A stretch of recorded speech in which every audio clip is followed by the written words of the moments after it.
Welcome. I'm E.G. Marshall, plenipotentiary from that mysterious realm whose major exports are terror, mystery, and the macabre.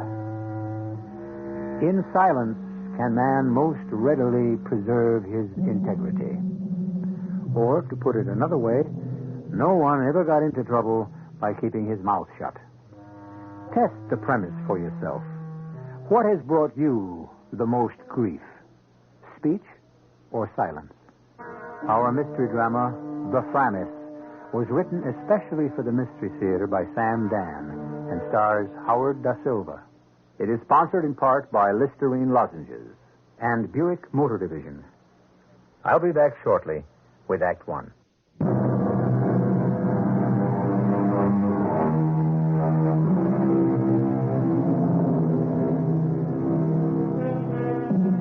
The meek, we are told, shall inherit the earth. But not, however, in the immediate future. And so, at this point in time, and until further notice, the meek shall have the usual tough sledding. Well, that's how it goes. Today we shall tell you a little fable about the meek, and because it's a fable, we'll have it take place in a mythical kingdom. Therefore, for your benefit, we have created one called the United Kingdom of Limbonia. Our hero is named Gerard. He is a jeweler. He's very good. But he is very poor. Do you know why? Because he is a philosopher. Did you ever hear of a rich philosopher? There is a law that says that not only must philosophers be poor, they must also have cross, querulous wives. Well, it's very late at night, and Gerard is alone at his workbench, holding aloft a magnificent silver cup, which he has just crafted. And he is making a speech to an imaginary audience. Yes, he's that kind of person.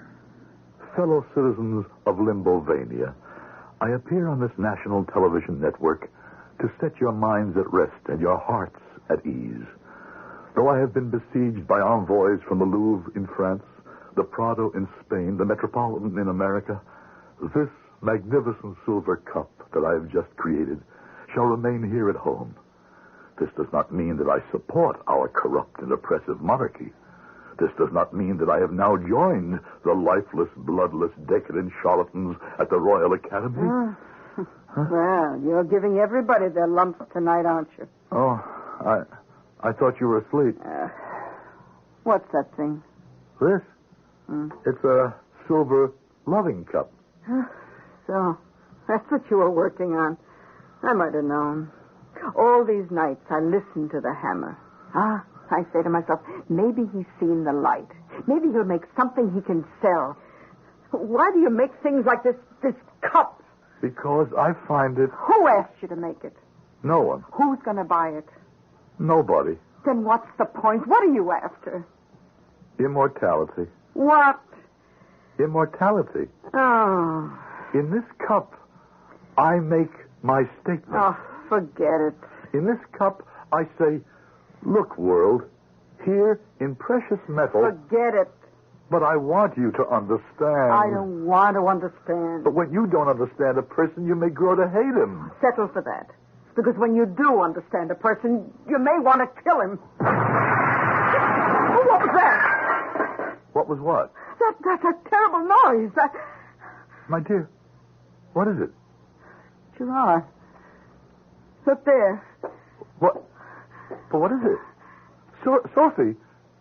Sophie, what are you? Don't say another word. Look at this. Where did you find that? I happened to glance over to the window. That crack of thunder smashed it a few moments ago, and it was lying there on the floor beside the broken window.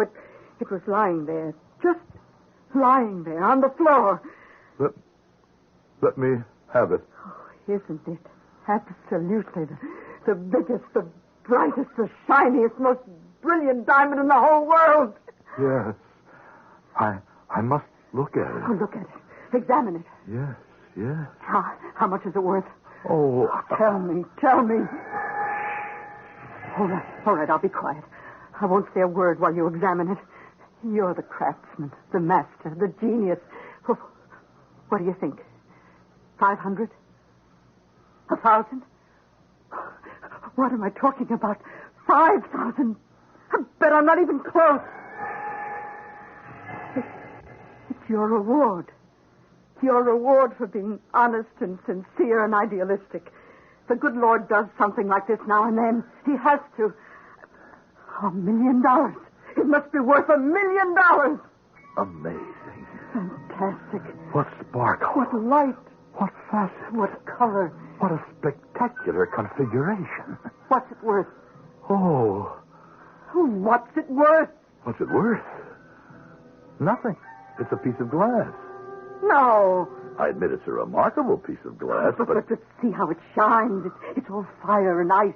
How can you say it's a piece of glass? Well, let me give you the scientific explanation. No. Glass breaks all the time. I don't want to hear it. And just once, every 54 trillion times does a piece of glass break exactly the way this one did. Wives kill their husbands for less. You see, it broke along the fulguration of the guideline of serenity instead of splitting in the ordinary way down the altercation of the plumb line of stress. You follow this? Wives shoot, stab, strangle their husbands. And the result is called a Frammis. With a good lawyer, she's home free. So ask me, what's the remarkable thing about a Frammis, huh? I still have enough appeal for a jury. The remarkable thing is that only I can tell it's a Frammis. Any other jeweler would pronounce this a diamond. What do you mean only you can tell it's a Frammis? Because only I have done the research. I am the trailblazer, the discoverer, the pioneer in a brand new, so far unknown science of Framisometry. Oh. Well, then, Angel, were you to put that into a gold or a platinum setting, it would look exactly like a diamond ring? Well, sure. I don't believe it. It's impossible. Impossible? You're talking to the man with the fingers. Watch. See how I do it? Just a touch. Now a tap. Now a twist. Turn. Tighten. Nice. And here it is. Fit for the finger of the king. Oh, magnificent. I'll print a sign. Beautiful diamond ring for sale. Sweetheart, you cannot sell this as a diamond. Why not, beloved? Because, precious, it's not a diamond. Who's going to know the difference? I will. Oh, it'll be so easy to call this a diamond. And I'm tempted. That's why you must help me. Help you do what? Help me withstand temptation. Help me keep my honor. I'll do nothing of the kind. Sophie, every man's integrity is tested once in his life. How do you know this is the test? This is a Frammis, and it's a fraud. Oh. Well, in that case, there's only one thing a man of honor can do. Destroy it. Destroy it? Well, as a man whose integrity is being tested, you have no other choice. All around you are the means of destruction. Acid. Dissolve it. Fire. Burn it. Or pick up your hammer and smash it to powder. I can't. After all, it's a lovely thing. Oh, it surely is. I don't have to sell it. I can keep it and enjoy it myself. Of course. And so, to bed.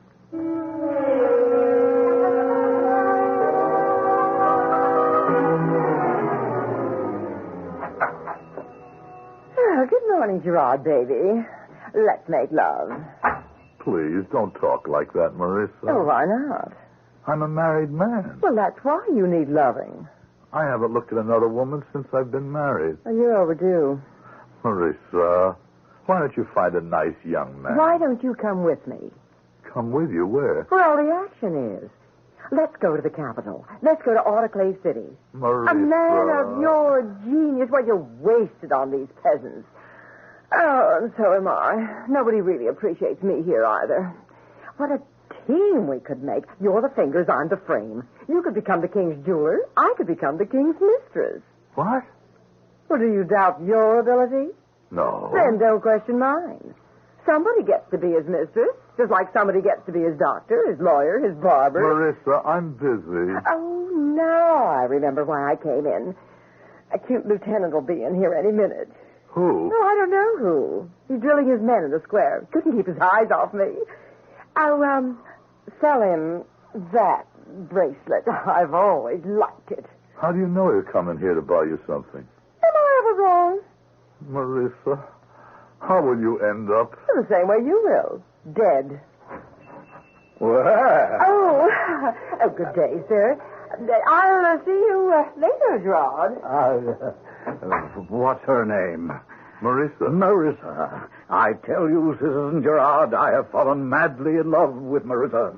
Please, Lieutenant, be kind to her. Have I ever been unkind to anyone? Have I ever used the privilege of my noble birth to abuse my inferiors? Now, what have the two of you arranged for me to buy her?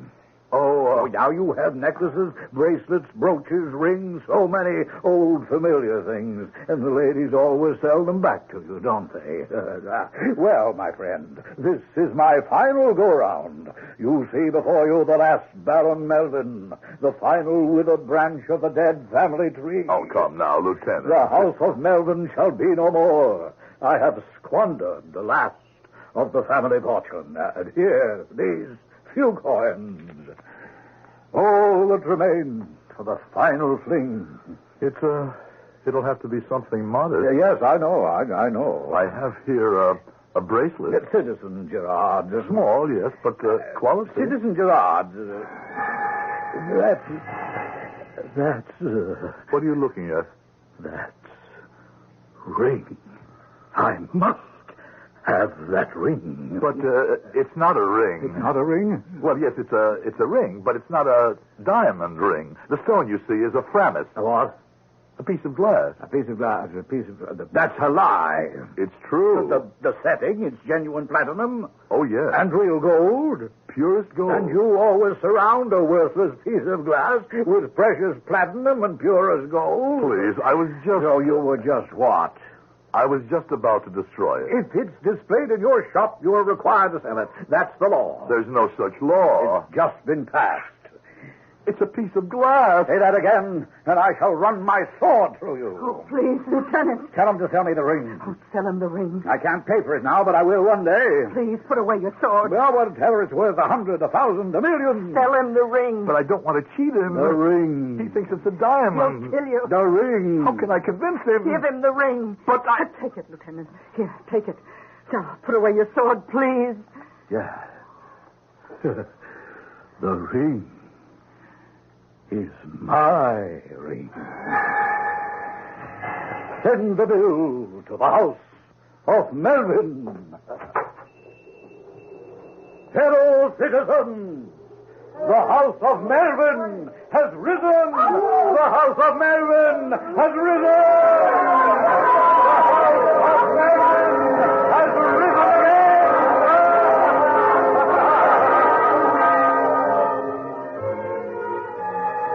The house of Melvin has risen again, indeed, and Lieutenant Melvin accepts the plaudits of the multitude, as all are blinded with adoration for the brilliant ring on his finger, and the adoring mob carries him on their shoulders into one shop after another, and soon he is costumed in splendor from head to foot, as befits the scion of the house of Melvin.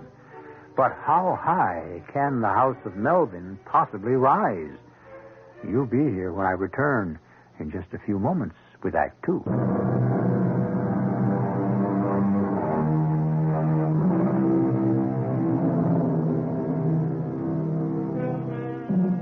Well, now, as we proceed with our fable, the principal square in the provincial city has never seen such a celebration. They are lionizing Lieutenant Melvin, who only this morning was a ruined and penniless aristocrat. But now, it's plain to see the house of Melvin has risen again. For on Melvin's finger there gleams a ring of surpassing brilliance. And so the bells are chiming, and the folk are shouting, and the wine is pouring, and the bands are playing, and all is pandemonium, except in the shop of our friend Gerard. No. But so, Don't you set foot out of the shop. he must know the truth. What truth? That ring, it's only a piece of glass. Mind your business. But he's under the impression that Forget it. it's only a Frammis. Now what's happening? Where? Look through the window. What do you see? What do you mean, what do I see? I see the crowds. But it's quiet. Suddenly it's quiet. No one is saying a word. Yes, it is. It's quiet. And see there. A big, important-looking officer has just put his hand on Lieutenant Melvin's shoulder. Oh, the officer's saying something. Open the door. What's he saying? Lieutenant Melvin. Yes, what can I do for you, my man? You're under arrest. Under arrest? Me? Sergeant, seize him. Oh, you can't do this to me. I've done nothing wrong. Get your hands off me. I'm an officer, a nobleman, and a gentleman. I have rights. What's the charge?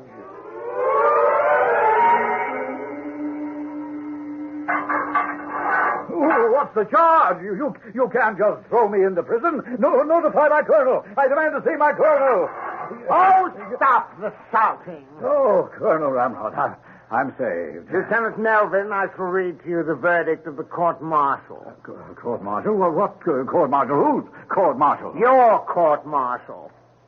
The accused, Lieutenant Baron Melvin, having been found guilty as charged, shall be hanged by the neck until he is dead.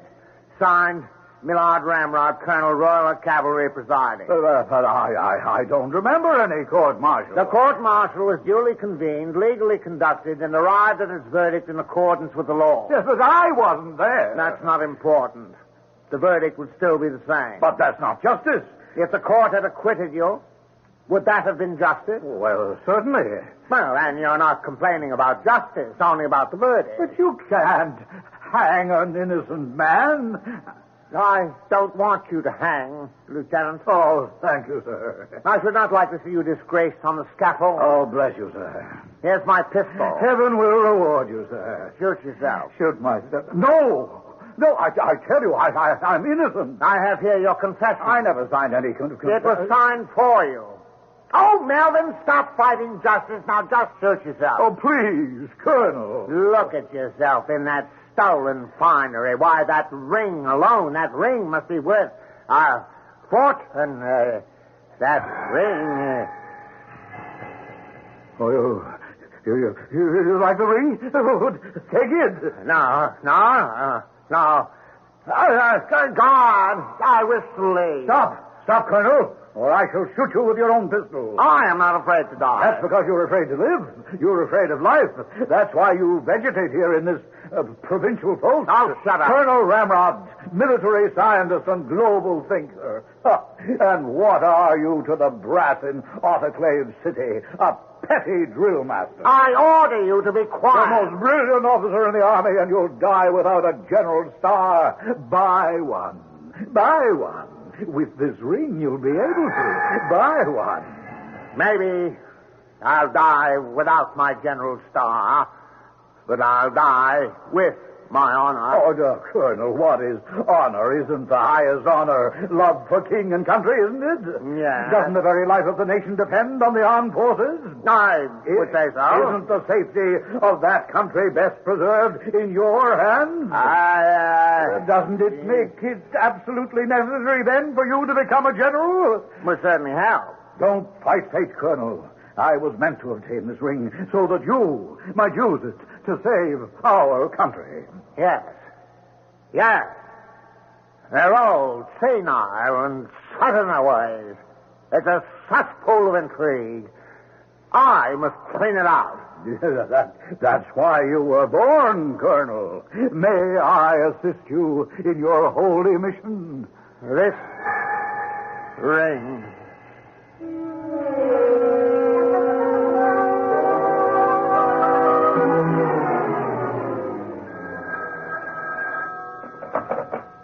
Yes? Who wished to see me? Colonel Ramrod? Never heard of him. But what does this bumpkin from the provinces want? Probably been saving his pennies for years, and he'll walk in with them all tied up in his handkerchief. But, all right. I'll see him. It should be amusing. Colonel Ramrod, at your service, madame. I have come here to pay my respects to your husband, our great minister of war. You have come here to buy a general star.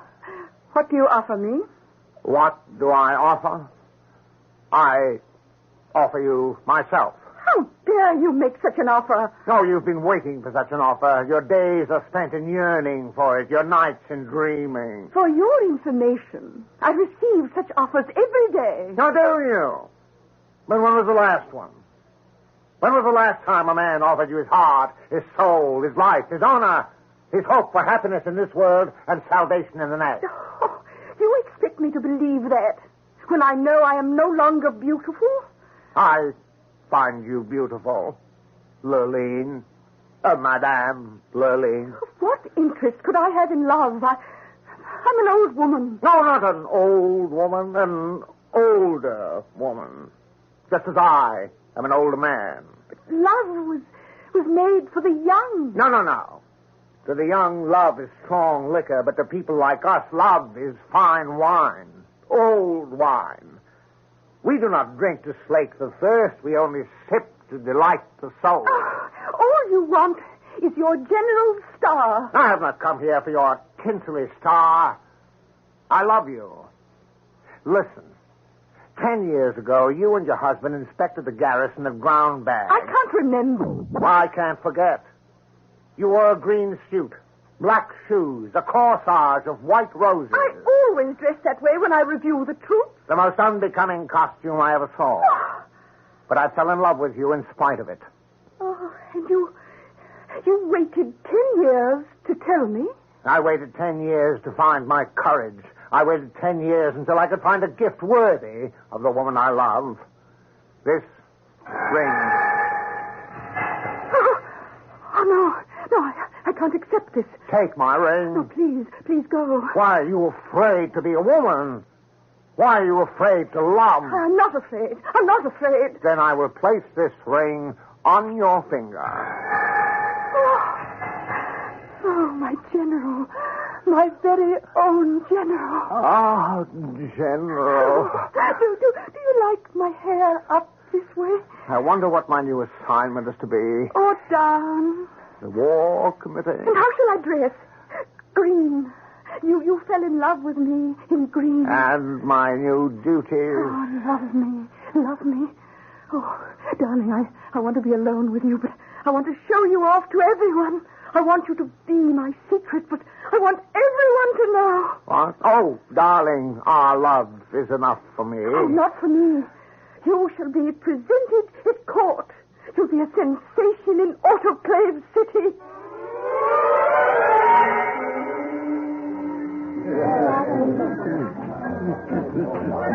Well, my darling, how do you like?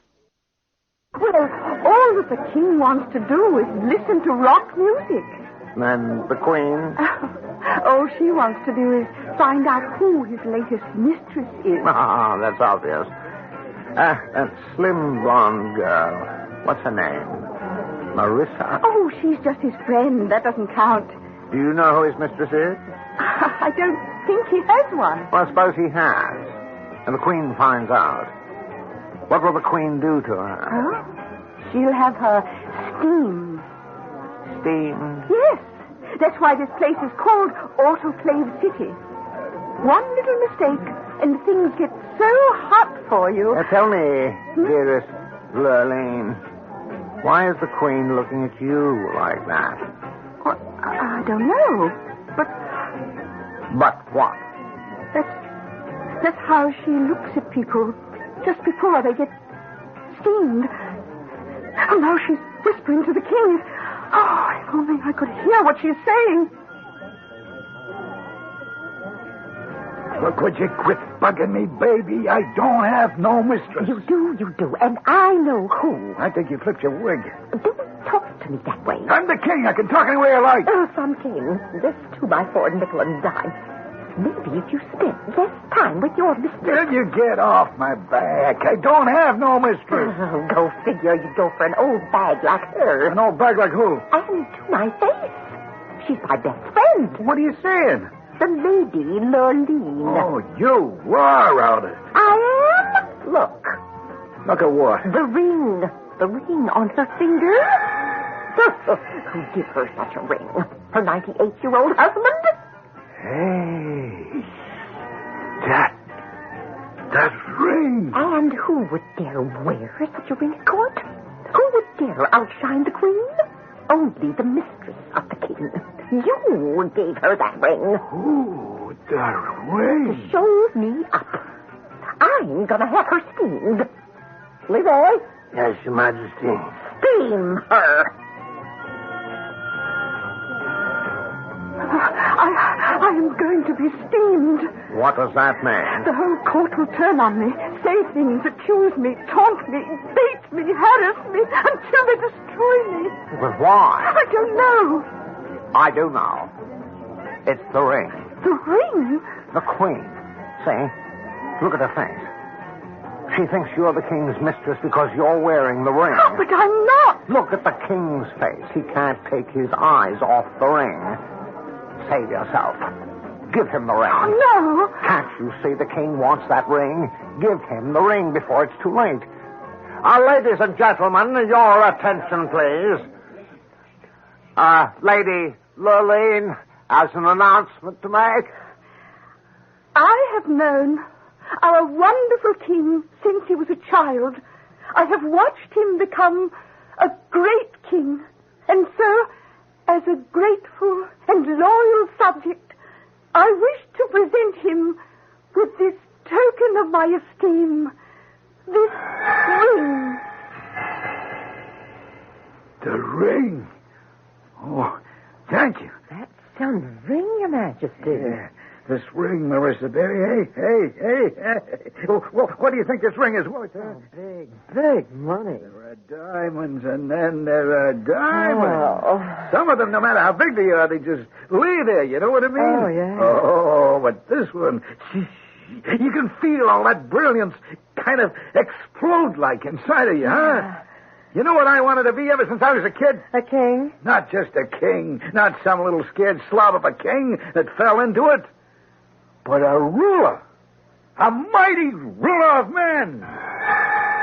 This ring, what do you think it's worth? Oh, a fortune. You can feel it, see? You can feel the fire burn, the ice freeze. Get it appraised. Yeah, by who? The royal jewelers. Ah, those clowns. You know what they'll say? It's a precious gem beyond price. But I wonder what it's really worth. Oh, it must be worth millions. If only I could find a real, honest jeweler. One who isn't scared to tell me the truth, like. I know a guy who couldn't tell a lie if his life depended on it. What good is he to me if he's not a jeweler? He is the jeweler. The greatest jeweler in the world. Baby! What's his name? Gerard.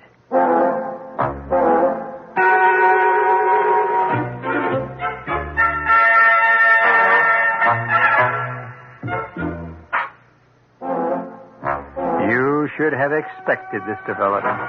Everything that goes up must come down. We go away only to come back. You knew eventually that we would have to return to our old friend Gerard. You also know the question he's going to be asked. Do you know the answer he's going to give? Want to bet? I shall return in just a few moments with Act 3.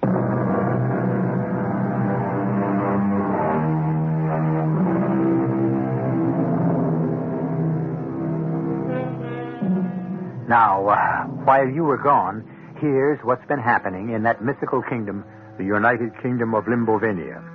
I can only say that there has been a miraculous transformation. It is no longer a sleepy little country. It has been transformed miraculously into a mighty nation, powerful in the councils of the world community. There has been a surge of energy and patriotism, and right now, the proud and happy Limbos are celebrating the first anniversary of the King's Ring and the apparently magical talisman that has sparked the great resurgence. And even Master Gerard seems to have caught the fever as he works frantically in his shop. What are you doing there? What do you think I'm doing, my dear wife? I'm making anniversary souvenirs. See these medals? You knock them out for a penny and you sell them for £1. But they're junk. Oh, sure. You see how you do it? You line them up, you punch them out. But And I got our kids out in the street with 2 big bagfuls. We'll sell thousands of them. You see what they say? Big Limbo's on the march. Everybody buys one. Everybody wears one. Because how else can you prove you're a loyal, patriotic citizen? Oh, stop it. Come on. Get your genuine, authentic pledge of loyalty to the Emperor. Designed by the super-sensational House of Gerard. I said stop it. Why? You always wanted to be rich. I can't accept this. What's the matter? I don't like you this way. Cynical, scornful, sneering. That's successful. No. Hard, cruel, contemptuous. Was it better the old way, when I was stupid and we starved? Oh, please, Gerard, be kind, be sweet, the way you always were. You see the world dazzled by dishonesty, enchanted by incompetence, transfigured by trivia. You say, it cannot, it must not go on forever, but actually, it can. Obviously it will. And perhaps it must. Why fight? Oh, this junk, what you're doing now, it's not you. It's a lie. I never sold anything in this shop that wasn't genuine. That isn't true. When did I ever sell anything that was a fraud? Pick up a magazine, any magazine. Why? Well, look at the magazines. What's being featured on every cover? Well, the King's ring. They'll find out. How can they find out? What can they find out? I'm the only one who can tell. Oh, they have ways. The people with power, they have ways. They'll find out, and they'll hunt you down. Sophie, you must control yourself. A man, a hard-looking, cruel-looking, frightening man will suddenly walk in here and ask, "Are you Mr. Gerard?" And when you say yes, he'll kill you. Sophie. Mr. Gerard. How did you get in here? Are you Mr. Gerard? He's not in. Hiya, Gerard, baby. No, you're making a mistake. I'm Oh, not... aren't you glad to see me? It's Marissa. Marissa, why did you betray me? Why do you want to kill me? Kill you? Honey, I'm going to make you. Make me what? Jeweler to the king. Jeweler to the king? Well, that's why we're here. Right, Leroy? Jeweler to the king. Where's Gerard? Where's my man Gerard? Your Majesty. Brother Gerard. Hey, let me look in your eyes. Yeah, I see the truth. Eyes, Brother Gerard, are the mirror of the soul. And you simply cannot hide your honesty, your independence, and your integrity. Honesty, independence, integrity. 3 reasons, Your Majesty, why I am a ruined man today. But I'm ready to reform. I'm eager to improve myself. I'm willing to learn. Now then, Gerard, old buddy, could you do me a little favor? Try me. Test me. Well, I got this little item here, see? I wonder if you might just possibly tell me what it's worth. Your Majesty, this ring is, it's absolutely unique. Come on, Gerard. We're not king and subject. We're friend and friend. Huh? The truth. Speak the truth. The truth? Yeah, just among buddies. What's it with? The truth? This is a Frammis. Yeah? What's a promise? A piece of glass. I beg your pardon, Gerard, you said... I said it was a piece of glass. You're positive? I'm positive. It don't look like a piece of glass. I know. Well, I'm no expert.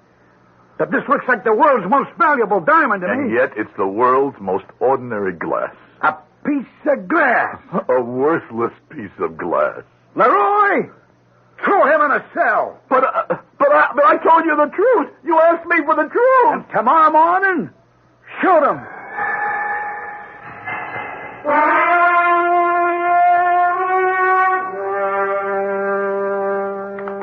Gin. You beat me again, Leroy. Who invented this stupid game? Its origins are obscure. But we're probing the depths of remote antiquity. I have read monographs on the subject in ancient Sanskrit. Are you an historian? No. My doctorate is in nuclear physics. Well, what are you doing in that uniform, then? Practically all of our scientists work for the government. That's where it's at, as they say. Is that good? It's neither good nor bad. It's relative. Uh-huh. Now I'll knock. How many? 2. 1. This is a pointless game. In many ways, it's the story of your life. Gerard, I fixed it for you. The door's open. Walk out. Marissa, the king is letting me out? He was only joking. All you have to do is say some words. What words? These words. Your Majesty, your ring is worth untold millions. But it isn't true. Well, nobody's asking you for the truth. All you're being asked for is some words. Just words. And the sun keeps shining, the grass keeps growing, the seas keep rolling. Words. Your Majesty, your ring is a precious gem beyond price. Its worth is untold millions. But that ring, it's a Frammis. Did I say no? Should you say no? Sure, say no. But up your sleeve to yourself. And never, never any louder than this.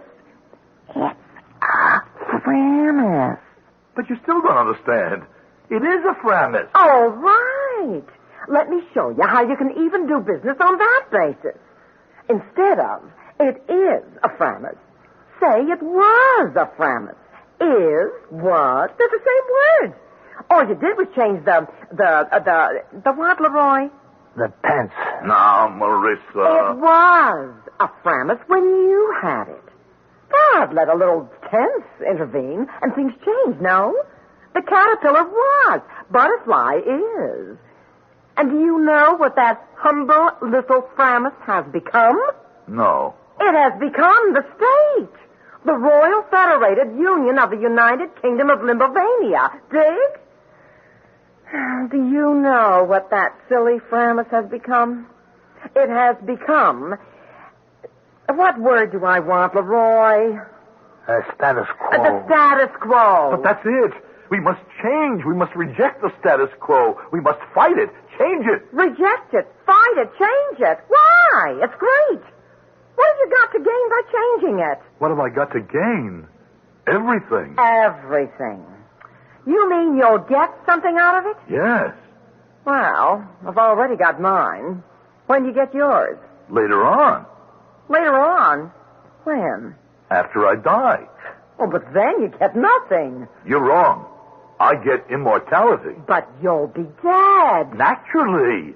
You have to die to become immortal. So how can you enjoy it? You don't enjoy it. Well, then why do you want it? I need it. For what? To validate my principles. To prove I was right. Oh, you're a nut. Every man who's a hero in history was once a nut to his neighbors, a troublesome, quarrelsome, meddlesome nut. But I won't crack. I won't break. I'll denounce and defy them to the very end. They'll take my life, but they'll give me immortality. Immortality, yes. There will be a trial, then the sentence and the execution.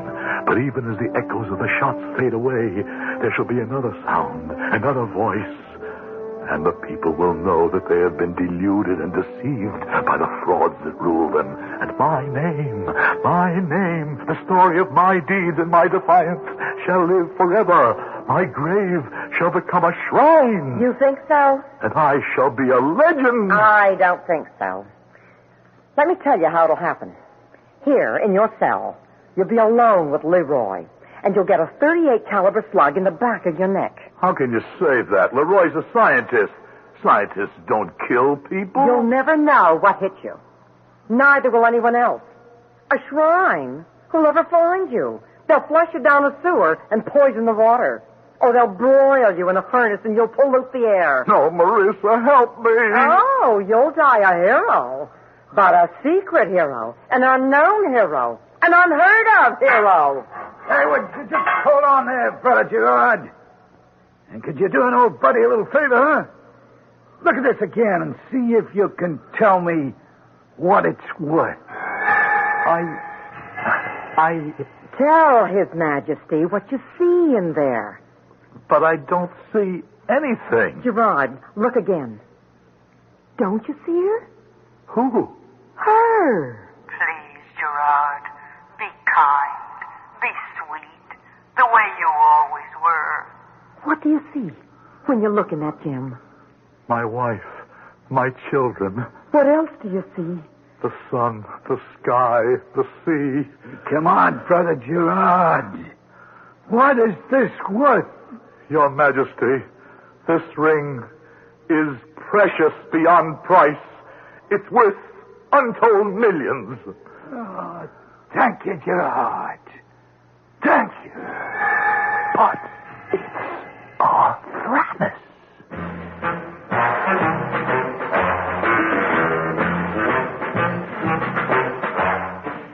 It's a Frammis. Well, didn't Galileo say the same thing under his breath to the judges of the Inquisition? Nevertheless, it moves. Does this mean there is a time and place for everything in this world? There sure is. And if you don't believe me, check it out in the wonderful biblical book of Ecclesiastes. And wait for me. I'll be right back.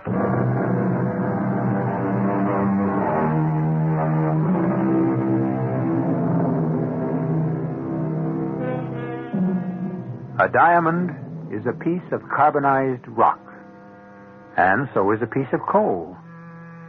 If you were offered your choice of a sackful of each, which would you choose? Would you really? Okay. Now suppose you were offered that same choice in an isolated cabin, snowbound in the dead of winter, with the temperature at 30 below zero. You bet you would. You see, value is relative. And one of the few absolutes in life is the fact that you can depend on us each time at the same hour. Our cast included Howard Da Silva, Bryna Rayburn, Joan Shea, Ian Martin, and Robert Dryden. The entire production was under the direction of Hyman Brown. Radio Mystery Theater was sponsored in part by Buick Motor Division and Listerine Lozenges. This is E.G. Marshall inviting you to return to our Mystery Theater for another adventure in the macabre. Until next time, pleasant dreams.